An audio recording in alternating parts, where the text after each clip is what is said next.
Hey guys, it's me, Pastor Christina Harris here, and I won't be before you long, but I do have a message for you. I feel like the Lord has given me a little bit of more illumination and understanding of this thing called grace, the word we use so freely.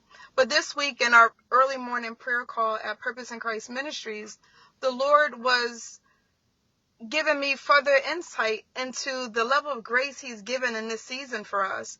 And we know what grace is, right? Grace is God's unmerited, undeserved favor.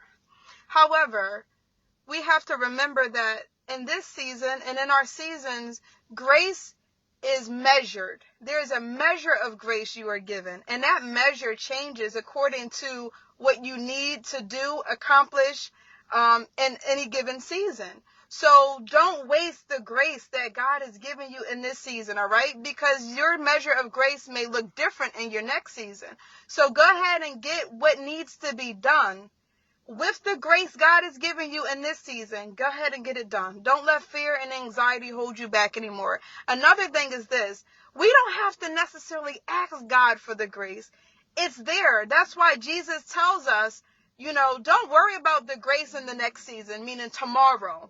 Don't worry about tomorrow's affairs because there's grace there too. But we need to be sensitive and ask God, not for the grace, because the grace is here.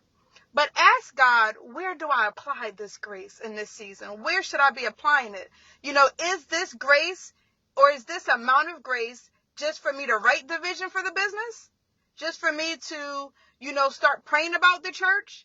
For me to start planting seeds, of faith? Or is this the measure of grace for me to move out on the thing, put action behind it? So we have to be sensitive to how God even wants us to apply the grace that he gives us in any period, any season of our life. So we have to understand that grace is measured according to what it is God called you to do, accomplish in that season. Number 2, also understand that we don't have to ask for it, but we do have to ask for how it should be applied.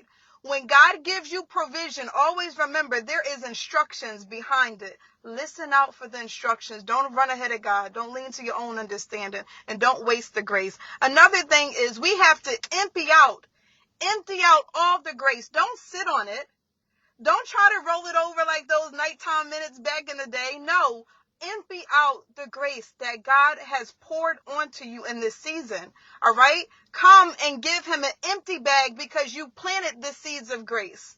All right? So you have to just empty out the grace. And then last and most importantly, save some of that grace, save some of that energy for the spiritual warfare that's going to come along with it, all right? When you're trying to do God's will, when you're trying to elevate, when you're trying to start that business, that ministry, look for companionship and godly marriage, whatever it is that is the desires of your heart or the assignment that God has for you, you have to expect some level of spiritual warfare. However, save some grace for that too. All right. So we have to be good stewards over the grace that God has given us. We have to be wise about where to apply it. And then we have to preserve some because we know the devil's going to give us some smoke, right? So nonetheless, I just wanted to give you a better understanding and just tell you don't waste the grace in this season. If God is giving you the grace to lose weight, get your finances in order, get out of that toxic relationship you knew you should have been out of seasons ago, don't waste the grace because you don't know which measure is going to be there in the next season. All right? God bless you. I love you all. Have a blessed day.